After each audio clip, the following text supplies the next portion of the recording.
Yo, welcome back to the channel. Today we have another CJ7 series video for you. We're going to be tearing down on the short block here, the AMC 304 V8. Going to pull the cam out, pistons, crank, everything like that. We'll inspect the bearings. Anyway, let's get started.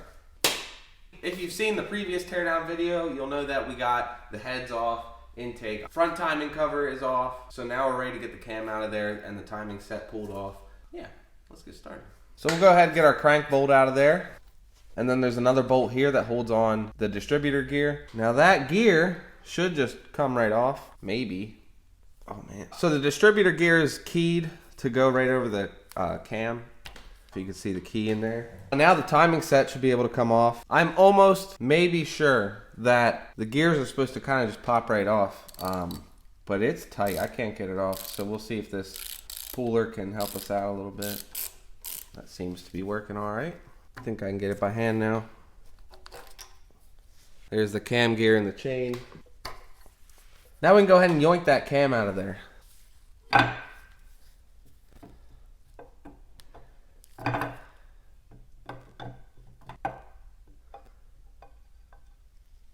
There's the cam.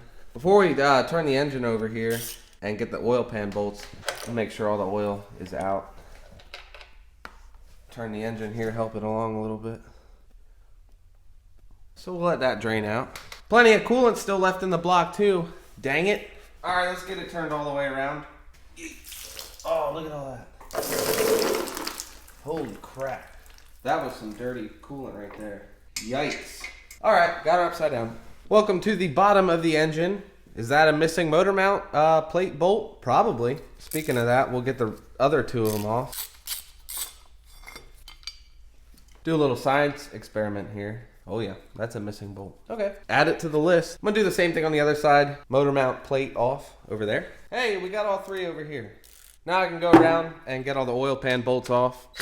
The bolts in the four corners are a size bigger. And get that oil pan off of there. I don't even need that.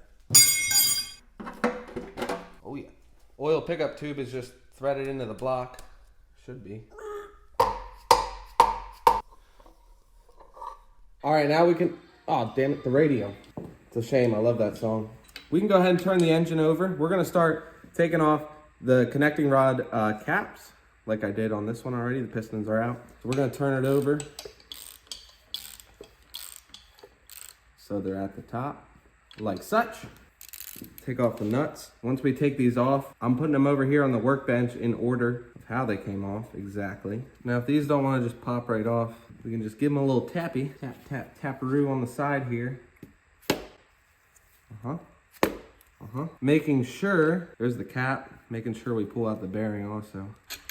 And we're gonna put it right back in. Get that one off, same deal. That bearing came out with it. Now we can push the pistons out carefully. Now the manual calls for an edge reamer for the top of the bore there, so the piston comes out nice and easy. Obviously I have that tool, so I'm just gonna pound them out. And I got my knee supporting it here so the piston doesn't fall on the ground. Now, if you're gonna do that, like me, risk it all. Make sure that bearing stays in there so you're not pounding on the connecting rod surface. You don't wanna nick that up or anything. As you can see, the bearing is still in the piston there.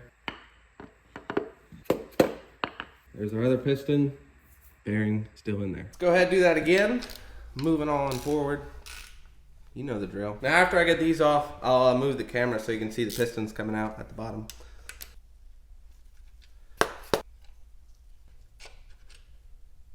Putting my knee, like I said, right here so the piston doesn't fall out. There it is. Same deal. Oh, that one popped right out.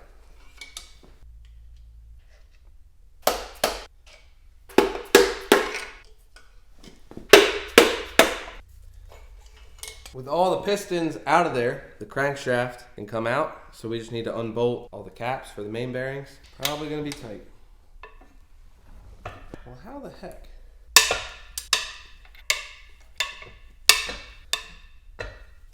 Oh no. I just realized I'm wearing the wrong jeans for the shop. These are my nice jeans.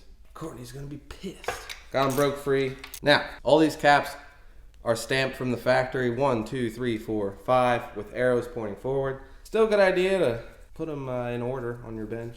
Now we start taking the caps off, making sure again that the bearing is in there. Good thing I tore it down this far. I see some copper in there, but we'll inspect everything once I'm done here. You get the point here. Man, look at that one. We'll check that out later. That one doesn't look terrible. Whoa, that is bad. I'm sorry, I'm not, don't worry, I will show you. I'm just taking it all in here. Okay, crank is ready to come out, but I don't really have a spot to put it. All right, I made some room. Let's pop this thing out. Let's have a look at these bearings. You know what, I'll just pull them out and we'll look at them together. That block is tore down. Cam bearings are in there, but I don't have the means to, holy sh**. Yeah, this thing might need to get to a machine shop. So I got all the main bearings and the crank set up here so we can assess them, and it's not good. The situation is not good.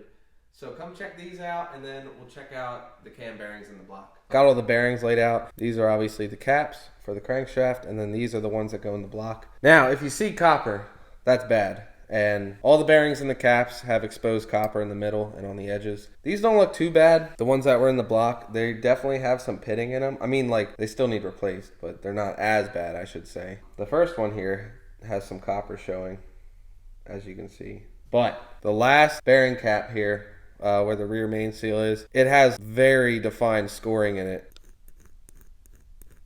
I don't know if you can hear that, but that should be silky smooth, and that is terrible. These also have it, not as deep. This one's pretty bad. Those need replaced. Now, as far as the crank journals go, I think they're still repairable. I don't know, they got some ridges in them. That one's nice and smooth. The connecting rods were fine. I'll show you one of them, and those are nice and smooth, but the main bearings kind of scored up the crankshaft a little bit. That one's pretty smooth. That's probably the worst one right here, which had this bearing. And you can just see the scratches in that. Now here's an example of the rod bearings. They all look about the same. They all look about like these. Not too bad. No copper showing. Maybe a little bit of scoring. So these aren't too bad, but we're going to replace them anyway. Now let's take a peek at the cam bearings, which is the holes you see down in here. That's where the cam rides. So they don't look healthy either. This one's like burnt and scored. Those are going to need replaced. And I don't have the means to do that. That'll have to go to a machine shop, get the old bearings pressed out and new ones in. While it's there, we might as well hone the cylinders and new freeze plugs. All right, so that's gonna wrap it up for this one, guys. Got the engine tore all the way down here. We didn't do too bad. Got all the parts laid out behind me here. It's definitely gonna need to go to a machine shop, get the cam bearings pressed out and new ones pressed back in. Probably get the cylinders honed out there as well. But yeah, I'm gonna go buy a new pair of jeans. Take it easy, see you in the next one.